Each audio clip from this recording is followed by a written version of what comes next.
নমস্কার, তিয়াশা রান্নাবান্নাতে আপনাদের সবাইকে স্বাগত। আজকে শেয়ার করব দারুণ একটা রেসিপি, যেটা কিন্তু গরম ভাতের সাথে একদম জমে যায়। আর এই রেসিপিটা হয়তো অনেকেরই অজানা, তাই জন্য কিন্তু পুরো রেসিপিটা দেখার অনুরোধ রইল আপনাদের সবাইকে। আর যদি রেসিপি দেখার পর ভালো লাগে তাহলে কিন্তু অবশ্যই লাইক, কমেন্ট আর সাবস্ক্রাইব করবেন। আজকে শেয়ার করব পটলের খোসা বাটা। পটলের খোসা আমরা যদি না ফেলে দিয়ে এইভাবে একবার রান্না করে খাই, খেতে কিন্তু দারুণ লাগে। পটলের খোসাটাকে ভালোভাবে একটু মোটা মোটা করে বাদ দিয়ে দিয়েছি, তারপর পরিষ্কার করে ধুয়ে নিয়ে মিক্সির জারের মধ্যে দিয়ে এটাকে মিহি একটা পেস্ট বানিয়ে নেব। এবার কড়াতে তেল দিয়ে তেল গরম করে নিয়ে দিয়ে দিলাম হাফ চামচ মতন কালো জিরে আর শুকনো লঙ্কা ফোড়ন হিসেবে। তারপরে দিয়ে দিলাম একটা মিডিয়াম সাইজের পেঁয়াজ কোচানো। এবার পেঁয়াজটাকে হালকা একটু ভাজা ভাজা করে নেবো, খুব বেশি ভাজা ভাজা করবো না।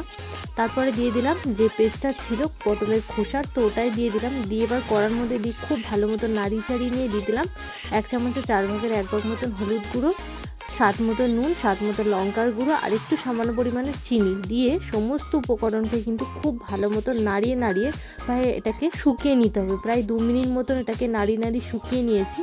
ব্যাস, তারপর একটা বাটির মধ্যে তুলে নিয়েছি। রেডি হয়ে গেল আমাদের দারুণ স্বাদের এই পটলের খোসা বাটার রেসিপি। যদি ভালো লাগে লাইক করবেন।